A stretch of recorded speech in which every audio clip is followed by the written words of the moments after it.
Welcome to the Freedive Café, episode 24 with Ashley Chapman.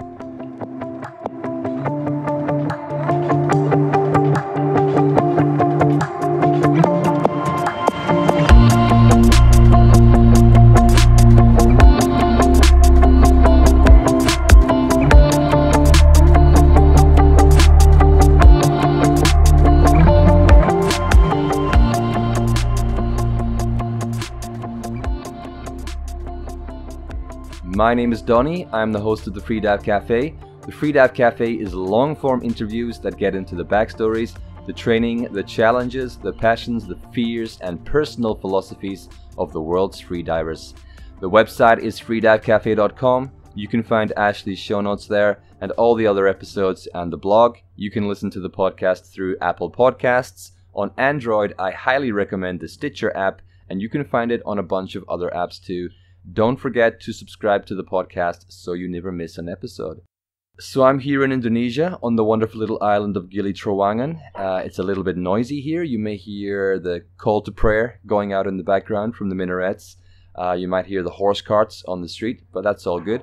I've also got an ear infection, so I can't really hear myself, but that's all good too. Easy, easy.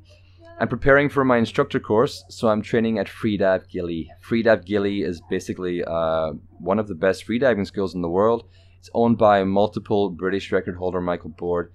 If you're coming through Indonesia and need a place to train or do your courses, you must come here. It's the best, hands down. I was pretty surprised and happy as well to see Adam Stern turn up with his lovely wife Erin, so I've been hanging out and diving with them too, and it's been so much fun. Adam was the guest on episode 9 of the podcast. He's one of the top competitive freedivers in the world, so have a listen to that if you haven't done so already. So I turned up here and noticed Mike had got himself a whole bunch of new buoys, and from the very first day using them, I was just in love. I'm not joking, I had to find out where these came from. So Mike put me in touch with Alexander Bubenchikov, who makes them and other freediving equipment. You may already be familiar with Alexander's name. He's a vice world champion, world record holder in dynamic, and one of only 4 people in the world to swim the arch of the blue hole without fins. He's going to be on the show at some point in the near future, so I'm looking forward to that. He began developing these buoys and lanyards after feeling dissatisfied with what was on the market at the time, and what he has come up with is simply amazing. These are the sturdiest, roomiest buoys I've ever used. I'm completely besotted with them. They're made from high quality, indestructible PVC from Europe. They only weigh 2.3 kilos, and they can be inflated by pump or even by mouth. They've got 16 handles on them. Yep, you heard it right, 16, all around the top and the bottom of the buoy. If you need a buoy for your personal use, or even a bunch of them for your school, you need to get these ones. That's why Alexander and I will be collaborating for a while and making a very special offer for you guys, Freedive Café listeners only. His company is called To Be Free, and if you go to Be Free Equipment, that's the number 2, befreeequipment.com, and write Freedive Café free shipping in the order notes, you will get free shipping anywhere in the world for these buoys and lanyards. It's a very special offer, so I hope you get on it and help us spread the word about what I frankly think is the best freediving buoy in the world. If you want more details about this offer, go to freedivecafé.com, where I'll be promoting the hell out of To Be Free. Okay, on to the show, episode 24, and this time I'm sitting down with an amazing lady, Ashley Chapman. Ashley Chapman is a native of North Carolina and wife of Ren Chapman, who I just had on the show, episode 21. While Ren focuses more on the safety aspect of competitions, Ashley is a dedicated competitive freediving athlete. In her years of competition, she's achieved 14 national records and 3 world records so far, and she joins me today to discuss her freediving journey, her life on the Chapman sailboat, and what it's like to be a mother of 2 young children, and how she combines her competitive aspirations with family life. Okay, let's dive.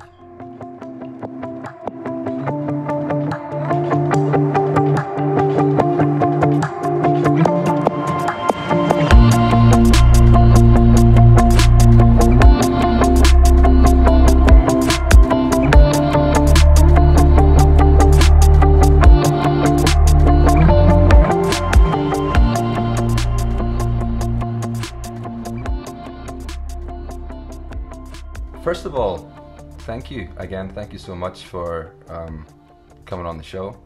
You're welcome. You can thank me if it goes well. It always goes well. It always goes well. Right. So yeah, we were just talking about your boat. So at the moment you're sailing south, I believe.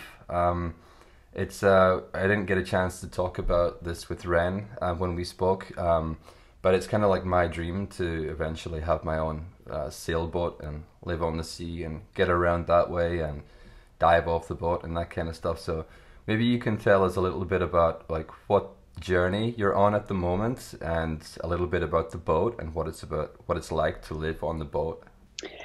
Okay, well, Ren and I have been doing this since about 2011, I think. When I say doing this, I mean we'll sail for half the year and then go back home for half the year. So about 6 months out of the year, we're living and traveling on this sailboat. Right now, we're on a 40-foot boat called Jade. It's a trimaran, which means it has 3 hulls, and it kind of looks like the Klingon bird of prey. Right. You know what I'm talking about? Yeah, for sure. I see it's got quite a large cabin area in the middle, right? There's quite a lot of space inside as well.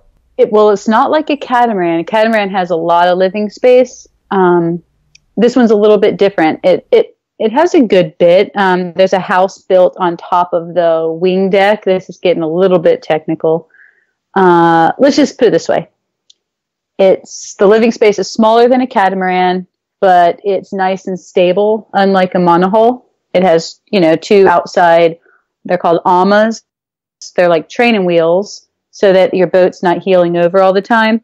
So the first time we traveled when Ani was a baby, I guess it was 2013, 2014. We were on a passage for 6 days, and she was an infant. So we were going downwind, so we were kind of flogging around a little bit. The boat was just listing from side to side, the boat we used to have. So I was holding this infant for 6 days. I mean, it was hard to even really put her down for a nap. The boat would turn and she would just go boop, boop, boop, boop, boop, all the way to the other. I just watch her roll across the berth. And when we got home, I said, never again. We got to do something else. So we sold that one and got the trimaran. And it's a much nicer ride. And it's faster too, which is pretty nice. So that's kind of how we do things. It's a great adventure. It's a good way to get around on a budget. We don't have to fly everywhere. We can just sail and have all the amenities of our home. Well, most of the amenities of a home right there with us. So it's pretty comfortable. It's great now that we have kids. It's good for the children. They have a place and we can just cruise and do our thing. A lot of times people give us that sentiment that you did. It's my dream to live on a boat and travel and everything else. And I'll tell you that most of the time it's great, but it's also not as romantic as it seems. It's tough. It's tough because day in and day out, you're on the water, which means to get to land to do anything, you have to take a dinghy. And so imagine, especially last year for me, I had little 3-year-old Ani, a big old pregnant belly. I had 2 arms full of groceries and a dinghy. That's not so romantic. Yeah. So there's a give and take there. But yeah, ultimately I think we'll always have a boat. So why do you choose to live life on the water? That's kind of tough. It's kind of like asking why I like to freedive. Is it just in your blood? I don't think so. That's the crazy thing. Because part of me totally hates sailing. And part of me also totally hates freediving. I'm not one of these people. You already interviewed Davide, right? Yeah, just last week, yeah. Okay, so that dude definitely loves the ocean. You can hear it. You talk to him. He's basically in love with the ocean, and there's no mistaking that. But I'm not like that. It's a love-hate. I kind of describe it like a like a really demanding mother. You know she loves you and you love her, but then there's this other side where she'll just smack the crap out of you sometimes and bring you down a peg. So I'm always trying to learn to love the situation. And really, I think I'm just addicted to struggle, to tell you the truth. I know it sounds crazy. Yeah, I recognize that in a lot of freedivers as well. Well, good. I'm not alone then. Because to me, it's like, why would I choose to live so masochistically? But there's something about the struggle, and there's something about just moving beyond that struggle, conquering it, using it to your advantage that is romantic. And I get that from both sailing, living on the boat, and freediving. Do you think that, for me, it seems like living on a boat, you constantly have to be aware of what's going on around you, right? So you're more engaged with life in general because your attention is on things that are real and solid around you a lot of the time. You can't just lie in the boat for hours and watch Netflix, or, just step out to go to the convenience store, or, have someone round to the house so easily. So do you think that's part of the appeal, that, you can be more present, more engaged with life while you're sailing? Absolutely. When we transitioned from land back onto the boat, there's kind of a period of time where it's a little bit tough because you get used to all the luxuries of, like you said, having somebody deliver food to you, or choosing, what do I want to eat today? Do I want to go buy stuff? Do I want to hang out with friends? You have endless options on land, and everything's very accessible, especially in the States. But when we get back on the boat, everything slows down, and it does give you an opportunity to just kind of be more present. And, for me, there's a lot of freedom in having less choices and having the opportunity just to kind of focus on what's happening right now. Like, okay, we're going to think about what we're going to eat today. We're going to focus on sailing this boat to another country.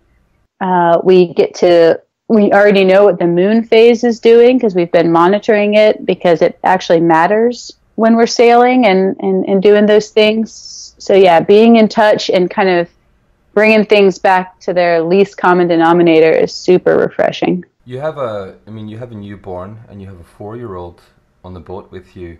Do you ever get cabin fever sometimes? Yeah. Like today, Donnie, just today, I was on the phone with somebody about, I don't know, it doesn't even matter, but I was on the phone and Ani was trying to talk to me, and I heard Ren say, Ani, if you don't leave your mom alone, I'm going to throw you in the ocean. and so as soon as I got off the phone, she's like, Mommy, Daddy said he was going to throw me in the ocean. And we had to have this conversation about, well, would he really? No, he wouldn't. Okay, get over it. But absolutely, living in a space that's, 200 square feet or less with a family of 4, but you kind of learn to live outside also. It doesn't really feel like a very small house, except during shower time. It kind of feels more like the vessel that gets us to where we actually live, which is some really cool beach, or, you just learn to live outside more. So let's just take it back a little bit and get a little bit about your backstory. Where are you from, actually? You're from the same place as Ren, right? Well, kind of. I'm from a place that's an hour away from where Ren grew up. So Ren grew up in Wilmington, North Carolina, and I grew up in the sticks in a place called Ridgelands, North Carolina. It's just this little country town, not by the coast or anything. Yeah, so I grew up in the country. So moving into to freediving, was freediving something that you discovered quite early on, or was that something that came later? Oh, I definitely didn't discover that early on. If you didn't play baseball or basketball back home, even soccer from where I'm from was kind of like a really foreign sport, So there's definitely no freediving. I didn't grow up on the ocean. When I did go to the beach, my mom was so terrified of sharks that it was a really stressful experience anyway. She just kept, screaming, "That's too far! That's too far!" I was going to ask, are sharks an issue in North Carolina? Is that something that happens often, that sharks are spotted around there? Well, my mom saw Jaws, so Right. sharks are everywhere. They're everywhere, yeah. Mm-hmm. And that's how that is. They're just waiting to murder people. But truthfully, to answer your question, it has nothing to do with my mom's response to us being in the water. Sharks can be an issue in North Carolina. There's a few bites, pretty much every year, but it's mostly just happening in the surf where they're feeding. So but it's not crazy. It's not South Africa or, anything like this. Anyhow, freediving came much later. It really was after I met Ren is when I was introduced to freediving, and we kind of found it together. Yeah. So when did you did you do a course? Who was it that introduced you to the sport? Okay, so basically when Ren and I started dating, I was pretty young with no ocean experience, and I didn't realize that I could say freedive, when he said, "Hey, let's go out in the middle of the ocean." Now I would probably say that's a terrible idea. I'm not doing that. But back then I was like, okay, yeah, whatever you think, Ren, let's do that. So luckily for him and for me, I was just going with the flow at the time. And he was into scuba diving, or just getting back into scuba diving. And so, yeah, we started doing that. And I think actually it was even before I went on my first open water dive. He saw some friends of ours. I don't know if you know Ryan McGinnis, or there's another guy, Kelly White. Anyway, they were freediving in our area, and Ren was just totally got excited over this. He was amazed, like, "Oh my God, look at them freediving and doing this." And so Ren and our friend Joe Sheridan decided to take a class, and I'm thinking, well, that's ridiculous. What can they teach you in a freediving class, They came back from this class. It was a PFI class with Kurt Kroc. They came back from this class completely blown away, like would not shut up about this class. And so after spending a summer, barely touching the top of the wreck at 45 feet, Ren said, well, let's go to the Cayman Islands. Joe and I will do the diving portion of our class, because they got, I guess, bad weather popped up in Miami when they took their class originally. So they got blown out. So anyway, they said, we'll finish the diving portion and you can take the class. And because Ren agreed to pay for it, I said, sure, I'll go to a vacation in the Cayman Islands. Let's do that. So I took the intermediate class for the first time with Kirk and Mandy and a guy named Craig Gentry and some others. And I was super intimidated. Because I was in the class with Julie Rife and her sister, which Rife is a pretty big name in spearfishing and freediving. And everybody in there had more experience than me. I sat there when we did our introductions, and everyone's like, yeah, I've been diving, and I'm in the 60-foot range trying to get deeper, or I've been scuba diving my whole life, blah, blah, blah, blah. Or, hey, I'm from the Rife dynasty. And then my story was pretty quick. It's like, hey, my boyfriend talked me into this, and here I am. And that's kind of how it started. I was intimidated, and I'm pretty competitive, so I was contemplating just quitting right then. Thinking, well, everyone else is so much better than me. I'm behind the ball here. I'm not going to be good at this. But then I went home that night and thought, well, why do I have to be the best at this? I could just play around with it, and let's just see what happens. Ren already paid for me to be here, so maybe I should actually give it an effort. And I decided that night, I'm just going to do what they say and see what happens. And that's what I did. And after 4 days, I was at 122 feet. Right, so I was going to ask you... I was hooked, too. Yeah. Was it just easy for you to go so deep so quickly? Did you just feel like a natural in the water? Or was it a challenge for you, but you were intent on getting around that challenge or overcoming that challenge?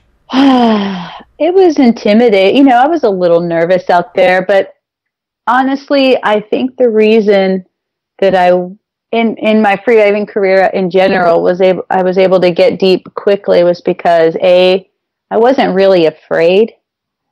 I really just decided to do what they told me to do and not let a whole bunch of other things get in the way of my concentration and doing just that. When he said tuck your head, I just tucked it.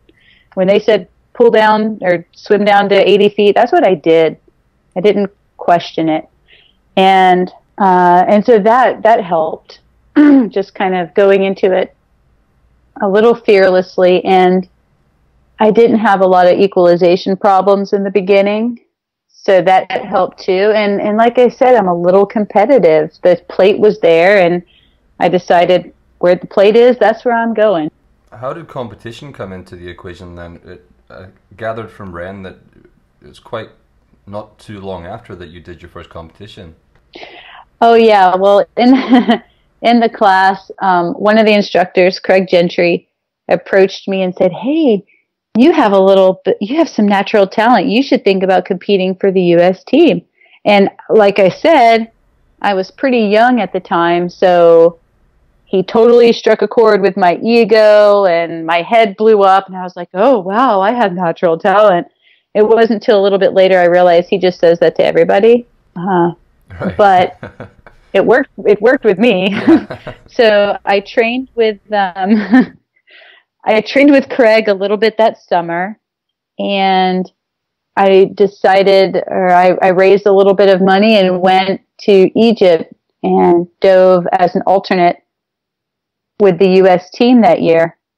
It was so much fun. We trained together with the Canadian team. So, you know, Kirk with PFI ran the training sessions, and in 5 days training with the team, I got, I think, from 122 to 180 feet or something. So it just really was intoxicating, that feeling of breaking through barriers you didn't even know existed. So you already know when you're young, from a young age, if you're one of the smart kids, if you're one of the fast kids, you know, if you have athleticism or you're a band geek or whatever, you socially, you're already kind of defined when you come into your adulthood. Then I found freediving and I realized, whoa, I can be good at something that I had no clue even existed. And it really, you know, I grew up, my parents loved me. They're like, you can do whatever you want to do when you grow up. And it just kind of sounds like words. But that's the first time that I thought, wow, maybe that's true. You really can. You can kind of define yourself, or you can kind of, the world just opened up a little bit, and that was super cool to me. So I don't have a list of your records here, but I know there's quite a few world records and national records. Maybe you can tell us a little bit about the first time you kind of broke into the big league, let's say, and was it something that you really worked hard towards, or did it just kind of happen organically? It was both. So in the very beginning, I guess I did my first national record somewhere around 2010 or 2011. I don't really remember, but I enjoyed the no fins discipline. Like I said, I just am addicted to struggle, and that was kind of the hardest discipline for me, was no fins. So for some reason it resonated, and I thought, wow, if I can make this hard sport like freediving even harder, that sounds great. Anyway, I got into the no fins. I checked out the national record, and it just seemed doable. So I trained that fall with a buddy of mine in the pool. And when I got to the Cayman Islands, I did the Deja Blue competition. That was my first real competition that I actually competed in. Because as an alternate, obviously I didn't compete in Egypt. But anyway, I went for that national record, and that happened pretty easily. After that, a guy named Don Kimball approached me. He's been a swim coach his whole life, and he said, "Your swimming technique is just short of drowning." And I'm thinking I'm the junk, right? And he's telling me, "You look terrible in the water." So I was like, "Okay, strange weirdo, how about help me out with this then?" So that's all he wanted, though. He just wanted to he was retired. He wanted what he calls a senior project. So he literally taught me how to swim. Just took it back to the basics, teaching me strokes and everything else. And we worked on my no-fin strokes. And we got to a point where it looked like maybe the world record might be in striking distance. It wasn't so deep then. It was only, I don't know, 61 or 62 meters or something like that. So yeah, I trained for it, and I went back to the Deja Blue competition in 2012, and I broke the world record at 63 meters. I did it a couple days later again to 65 meters, and so I broke it to 65 meters, and I remember being on the phone with my dad, and I was like, "Dad, this record's been standing for so long, and I just broke it twice, and I really think I'm going to have it for a while," and blah, blah, blah. Again, I was younger, and I hadn't learned that. I just had a little ego going on for sure. But anyway, as soon as I hung up with my dad to tell him about the 65 meters, I was walking, feeling pretty good about myself. And I turned the corner, and all of my friends, which were the people I was competing against, they were all sitting at these tables under this gazebo, and they just looked at me with blank faces. And I'm thinking, what's going on here? And I walk up to them, and some of them are avoiding eye contact with me, and others are just kind of trying not to laugh or cry or whatever they're feeling. And I'm like, "Guys, what is going on?" And they said, "Do you know that there's another competition going on right now in Egypt?" I said, "No." They said, "Well, did you know, I guess you didn't know then that Natalia's competing over in Egypt right now." And I'm like, just get to the point, please. And they said, "Well, she just broke the no-fins record today." And she broke it to 66 or 66 meters, I guess, or I don't. Yeah, I think that was it. Right off you as soon as you had it, pretty much. I didn't have it 24 hours yet, and apparently that's her MO, though, is to break records on her birthday. And I didn't know any of this stuff. I was just freediving, so I was just defeated. I mean, I wanted to cry, and a good friend, Grant Hogan, took me aside, and he was like, "Let's go for a little walk." So we went for a walk, and he took me to this vacant parking lot and handed me a empty beer bottle. And I said, "Well, what am I going to do with this?" And he goes, "Just smash it." And so I did, and we stood in that parking lot and smashed a dozen beer bottles.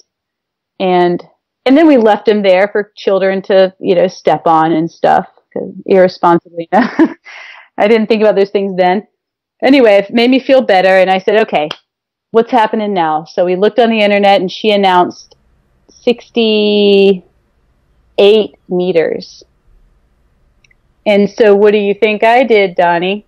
You announced some crazy depth beyond that. I announced 69. My plan was to do 63, 65, 67, but I learned a very valuable lesson about Natalia and about myself that when I decided to go against my own plan and announce 69, because the next day I dove, I blacked out, I didn't get the record, and she didn't even dive. Oh, no. She was playing this big head game with me, and that's when I realized, whoa. First of all, there's more to freediving than just getting the record, obviously. But second of all, you never let somebody else dictate your dive plan. Of course, in a competition, you're going to play the numbers, if you want to win.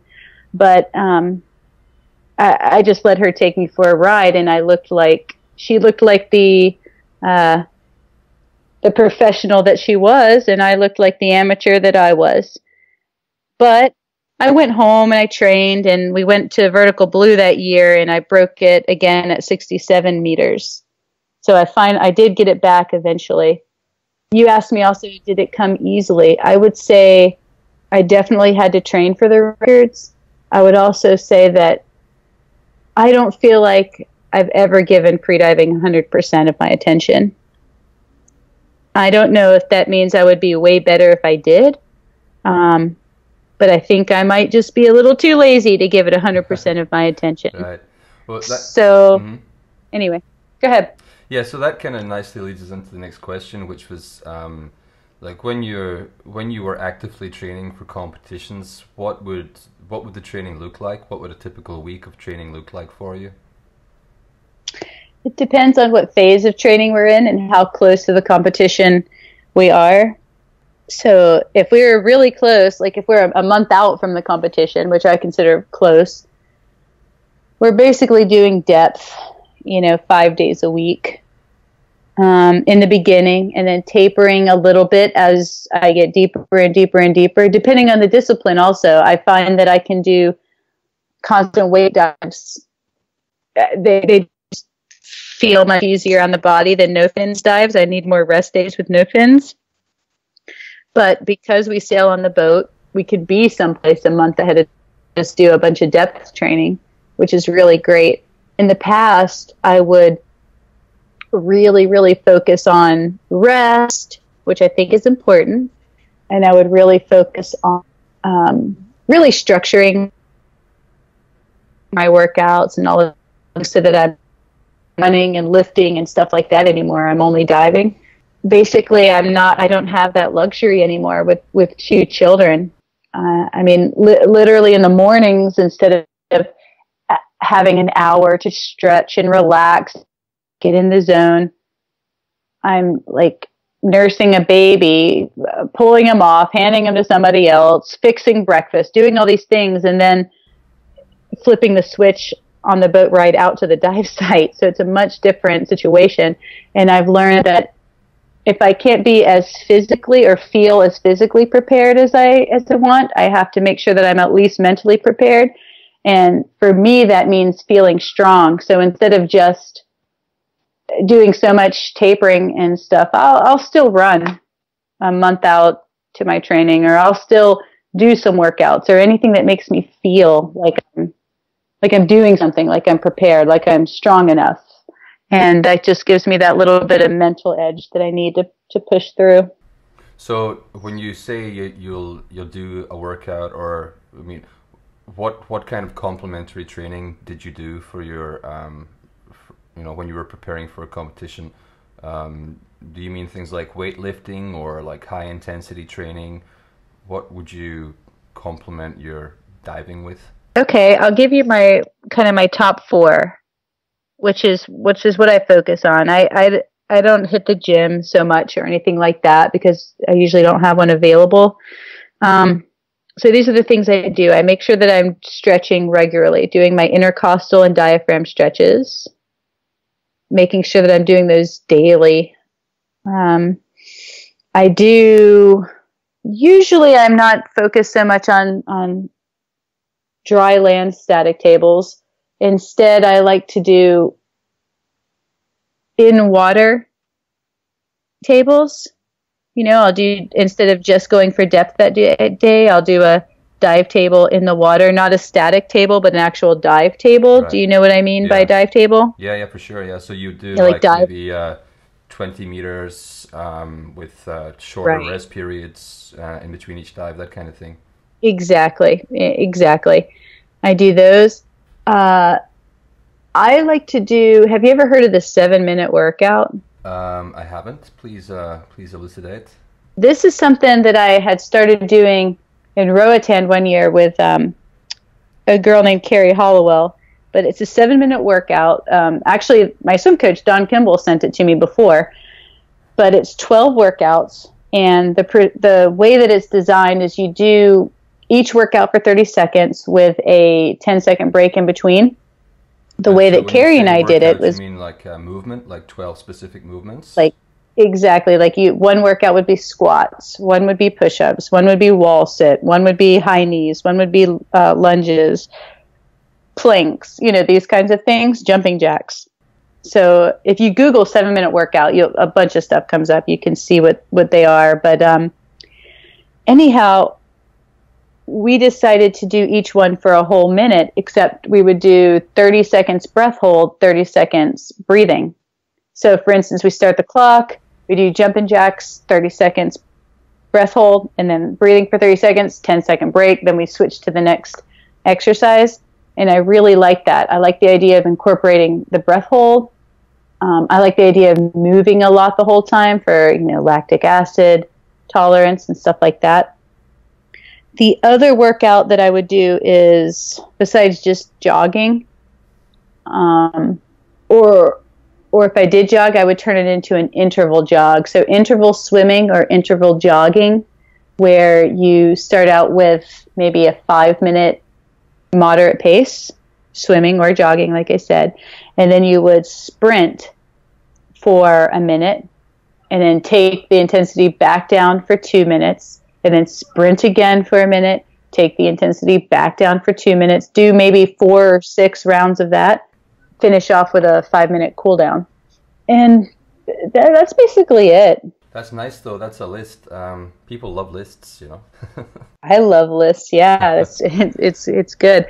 The other thing that's great about my list is it doesn't require a gym or a buddy. Yeah, I think those, you're running with the high intensity aspect to it, and the kind of like almost like hypoxic workout routine, the resistance routine. I think that's pretty much, it's good as gold for freedivers, right? Because it develops such a good engine, and I definitely noticed that my diving improves so much more when I'm doing that kind of high intensity stuff. Mm-hmm. Ren was saying that nutrition outside of a competition, training and while training are like 2 different things for you guys. How does your nutrition change when you're actively training? I guess I have to be truthful here. I'm actively training, and really, especially when we're starting to hit depth, we get rid of the dairy. So we don't drink milk. We'll still have a little cheese here and there because, you got to live. But we get off the milk and stuff like that. I really have to watch what I do because I love to eat chocolate. Yeah, me too. God. So, bane of my life. Yeah. Like I said, I've never given my life 100% to freediving, so I do not cut out the chocolate. But I just make sure it's really nice dark chocolate and not a bunch of junk, which is better anyway. Expensive habit, though. It is, unless you have a Trader Joe's nearby. Yeah, because you could get some good chocolate for affordably. Do you know what Trader Joe's is? Yeah, don't have that here in Taiwan, though. No, sure. Yeah, Taiwan. So anything like good, like Swiss chocolate that's imported into Taiwan, obviously costs a fortune. So it's yeah. Oh yeah, for you it's a lot different then. But anyway, so we have, instead of as much chocolate as I want, we'll have like 1 square of chocolate from the bar.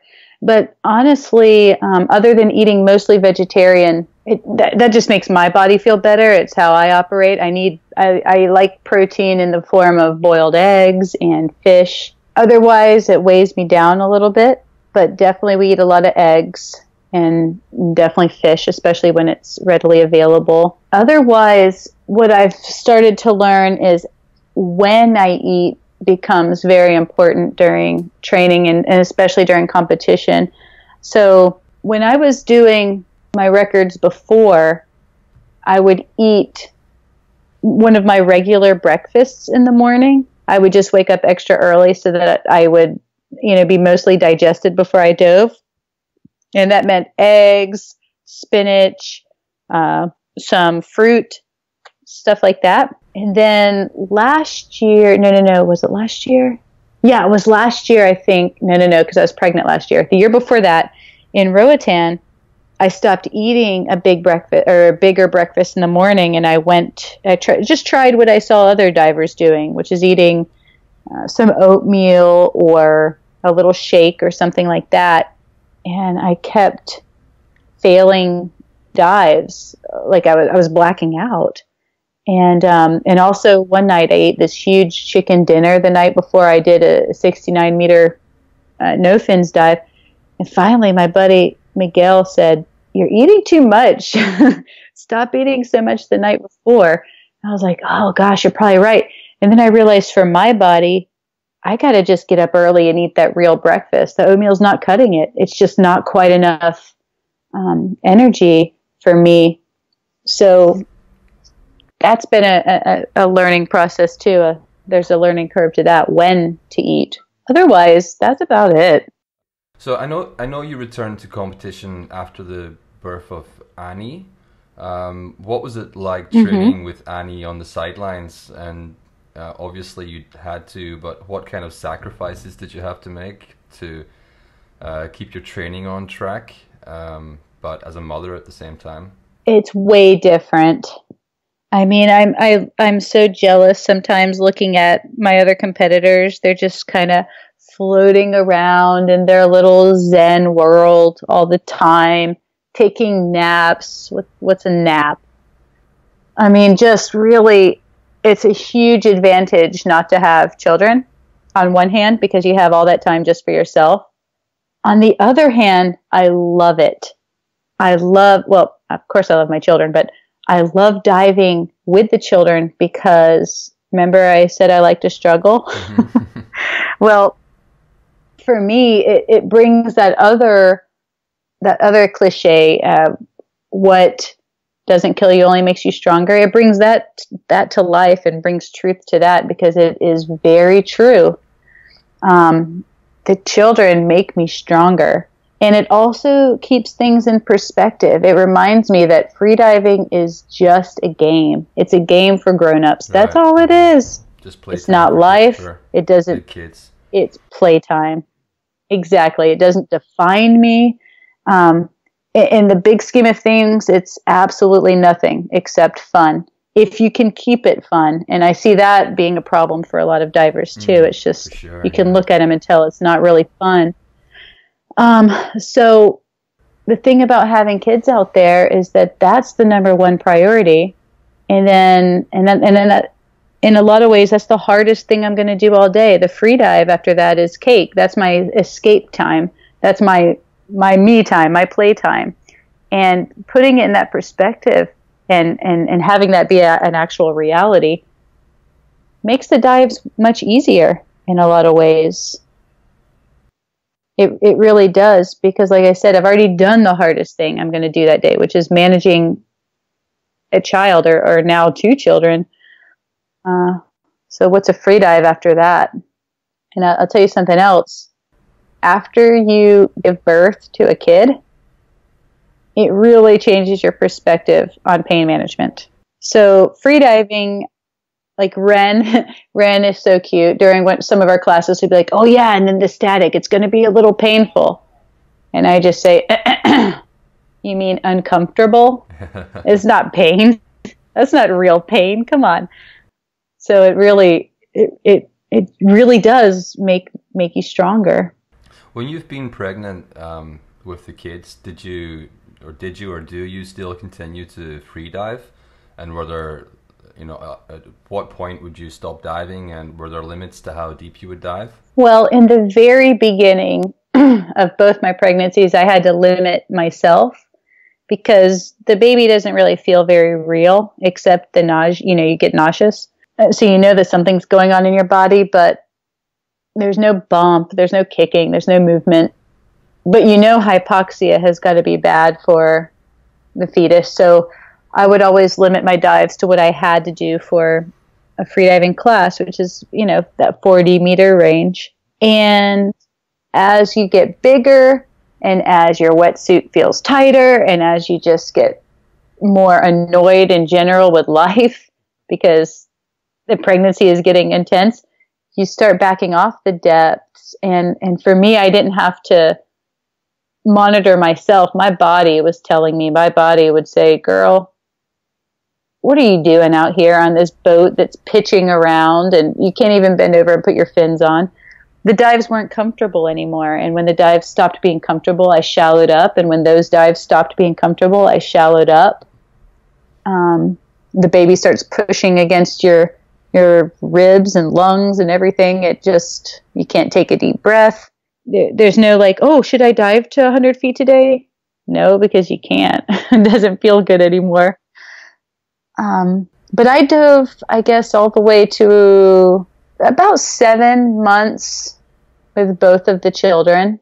After that, it wasn't fun, you know, and mostly it was all about the boat ride. The boats weren't fun. You've just had Cape. Cape's your second kid, right? Yep, Cape's just number 2. Are you considering another comeback now that Cape's arrived, or is that something that you're putting behind you now? Nah, we're gonna go back to freediving.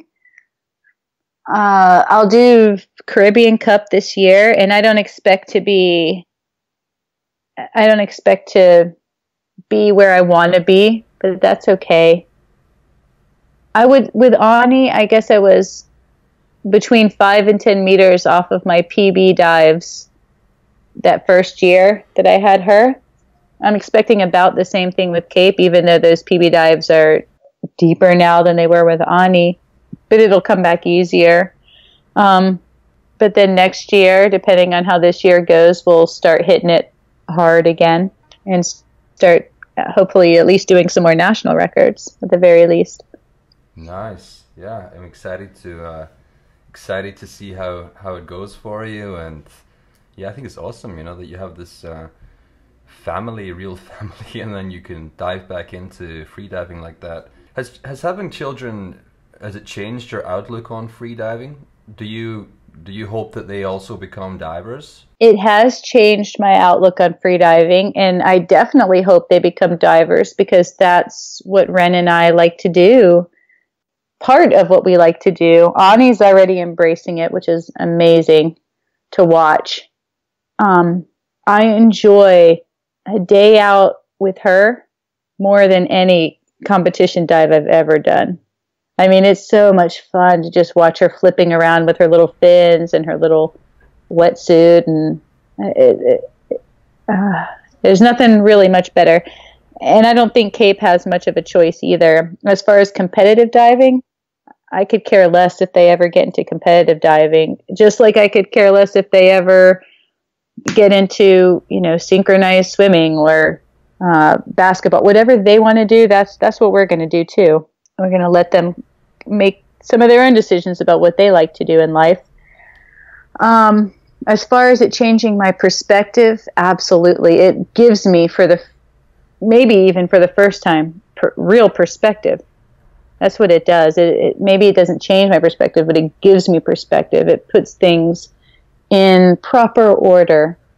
It puts my heart in proper order, and you know, and it takes freediving off the top of the list, which allows me to have more fun with the sport. And to tell you the truth, I'm more successful now, even though I haven't done a world record. That's because Sayuri is so deep and no fins, but I'm deeper now than I've ever been, and I really think it's because I'm just able to have more fun with it now. Do you have any other interests outside of freediving? Oh, definitely. What interests you outside of the freediving world? Well, you know, Ren and I met playing a game called Ultimate Frisbee. Right. And I haven't been able to play in years, you know, recreationally, just because the season doesn't work out with our sailing schedule. But I love to throw the Frisbee around. I like to write, and the kids put a damper on that a little bit. I don't do it as much as I used to, but I really enjoy writing. I enjoy doing stuff with my church back home. I like doing all kinds of things. I like drinking good beer with my brother and his wife. So all of the things that I used to do before freediving are still in my life, basically. But yeah, this one kind of took hold. When you go to, I imagine you're gonna sail to Roatan for the Caribbean Cup, right? We are. We're in Miami now. In the next week, we'll get down to Key West and then Mexico for some time. And then by April, we'll be sailing down to Roatan. It's pretty much the best way to do it, isn't it? Just take your house with you. It is the best way to do it. Yeah. It is. Yeah, it keeps your schedule intact. It keeps your life intact because you can create a home right there on the boat. You know, we eat well still. We're all together. We have our books are there. Ani gets her little school time. We watch movies together. You know, it's nice. I know this is an incredibly difficult question to ask of freedivers, especially like you guys, because you actually can sail around some of these amazing places. But if you had to choose one place to dive for the rest of your life, where would it be? What kind of diving? Competitive? For fun? Both. I'll just start talking. Yeah. To tell you the truth, I think some of the best diving and some of the best days I've ever had diving right there in North Carolina with our buddies spearfishing. I mean, we used to go out all the time in cold weather and warm weather. It didn't matter. We'd go out and just spearfish. There's amazing artificial reefs there. There's actually a really, really cool reef system out in North Carolina where we live, and the life there is it's just good. It's a healthy ecosystem. We have plenty of sharks, plenty of pelagics. Yeah, it's nice. So I would pit that place up against any dive spot in the world. It's not crystal clear blue Caribbean waters, you know, or anything like that, but it can hold its own. As far as diving for competition or something, we have fallen in love with Roatan. Oh, yeah? For a couple of reasons. Yeah, the diving is easy there. The water's beautiful. Where we moor our boat is right there in a marine park. So Ani and I can swim to the reef if we want and play around. The reef is really, really nice. There's great people there. We made awesome friends with Esteban, the guy that runs Caribbean Cup. Awesome dude. Love being around him.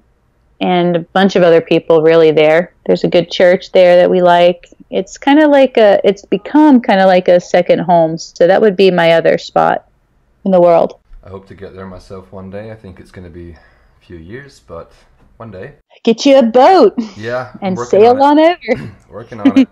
So, and imagine, you know, I always ask my guests if you have like some kind of a morning ritual. I imagine your morning ritual is quite child-oriented. How do you start your day? Oh yeah, my morning ritual is surviving. Right. That's it. I just survive. I'm good.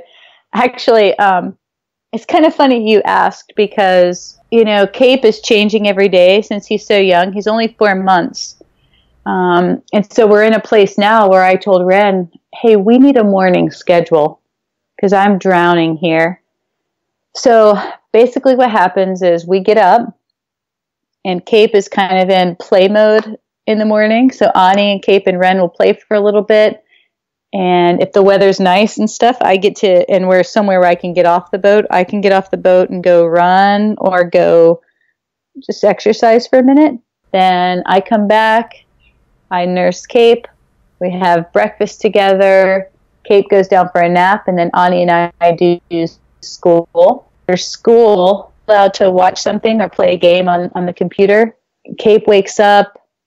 Ren is supposed to take Cape at that point. It's debatable whether or not that happens, but he's supposed to take Cape, and then that's my work time until about lunch, where I can get on the computer and knock some stuff out or do some writing or whatever, and then we have lunch together, and then that's it. What are your plans for the future then? What are your dreams? What's the short term? Do you have a long term? What's next? Yeah, we do. You mean it related to freediving or just life? Life and freediving. Okay, you're right. They're one and the same, aren't they? Well, you know, Ren and I, we kind of had this family meeting the other day where we were trying to decide are trying to just reformulate our goals and our plans. And we've decided that we're definitely not ready to give up competitive diving. He loves doing the safety stuff. I love doing the dives. So we definitely want to do that. As far as the teaching goes, it's getting really tiring, exhausting. And not because the work is hard, but just because sourcing the work is driving me crazy. The market is becoming more and more saturated. And for instance, this year, we had to be to Key Largo, and then we have to fly to Trinidad and Tobago, then fly to Cayman, and then do this thing in Mexico, and then get to Roatan, and it just kind of sucks. It sucks because we're working just a little too hard for what we've got, or we're stressing too hard anyway for the work that we've got. And so our idea in the next, this is kind of like a 5-year plan, but the idea is for Ren, when we're at home in North Carolina, to start working more on his marine business. He does a lot of stuff on boats, helping people to design solar systems, helping people to just get their boats outfitted and ready for sailing, or living, traveling, whatever. So just kind of working more on that, tempering back the teaching, and maybe just teaching in North Carolina and doing things that we want to do instead of relying on teaching, just taking the jobs that we really want. I would really, really, really like to explore the lecture series. We've done a few successful lectures back home, and it's just so much fun. The money's not terrible, for the amount of work that you do. It's just, I like to talk. It's a perfect fit. So we're kind of working on that right now, figuring out how to break in, how to maybe get a TEDx under our belt or something, and start doing something like that. And, I'm writing a few articles here and there. And ultimately, I would really, really, and this is probably longer than a 5-year, this is more like a 10-year, but ultimately I'd like to maybe do some teaching at the college back home when we're home in the fall, so that I can just, have like a steady work when we're back home, and then fun time work when we're traveling. But yeah, start teaching, start doing some sports psychology lecturing and things like that, either at the university or community college. So those are the things we're working on right now. I hope that you successfully work towards them. And I know, things change, plans change, but it's nice to have a rough kind of destination in front of you and work yourself there, however life takes you there. You got to have a plan. And a plan can change, but you got to have one. Can you recommend a book or an author for the listeners that you would like to share? For those freedivers who are on the road, or have a lot of time on the beach. What would you recommend for them to read? It doesn't have to be a freediving book. It can be anything. Okay, good, because I'm sure all the freedivers have read all 4 of the freediving books. Exactly. So, growing up, I really enjoyed John Irving. He can be a little bit strange, but I loved A Prayer for Owen Meany. I think it's one of the best books out there. I'm trying to think more recently if I've read anything that I don't know, it's so weird. The older I get, the more I get into nonfiction, which is totally bumming me out because I really like reading. What about nonfiction books are you reading? Well, I'm reading a book on parenting right now. I don't know who would be interested in that. Yeah, that's probably I'm reading a parenting book right now for this podcast. Yeah. Yeah, and I'm also reading a book called Parables. And I don't know if everyone would be into that either, but there was one, I read one about Luke from the Bible recently. What was it called? Dear and Glorious Physician, I think. That one is killer. It's a killer book because it's kind of historical fiction.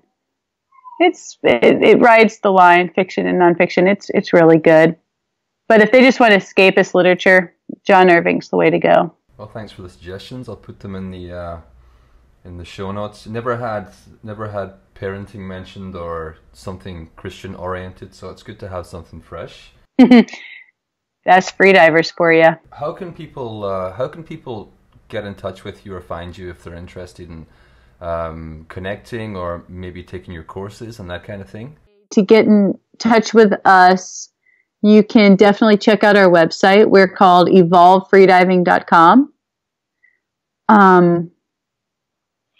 And we teach courses in North Carolina during the summer months and throughout the Caribbean, basically during winter, spring. So that's how you can check us out. We also are on Facebook. Ren's always putting up some interesting things on Facebook. Yeah, I like your little videos. We also have they're pretty cool. Oh, thanks for watching them. Good. We're trying to get some feedback on how to just kind of step them up a little bit. But also, it's fun to keep it simple, and just do it real time. Keep it simple. It doesn't have to be a work of art. It's just fun. But, okay, we also have a website called The Gift of Going Without, and that's where we really talk more about the boat and the sailing and that kind of stuff. Okay, so you got a blog there that you write on? We have a blog that I used to write on. And sometimes I'll put new stuff, but I'm slow. So yeah, The Gift of Going Without and Evolve Freediving, and those two things on Facebook as well as websites are the best way. Okay, Ashley, I just want to say it's been wonderful talking to you. I think what you guys are doing is amazing. Like, I'm jealous of your little pirate ship you got going on there, and I'd love to, hopefully one day I'll get the chance to come out and see you guys and maybe even dive with you. Thanks for sharing your story, and maybe we can do this again sometime. If you're going back to competition this year, then maybe we can do it again later on in the year and find out how things went for you. And yeah, sure. Part 2, if no problem. Anyway, you're welcome, and congratulations on your successes with the podcast. And now my baby's freaking out, so right, it's a good time to wrap it up. Right. Thank you so much, Ashley. Enjoy the rest of your evening, and best wishes to you and Ren, and have a great summer coming up. Okay, Donnie, you too. Okay. Bye bye. Bye bye.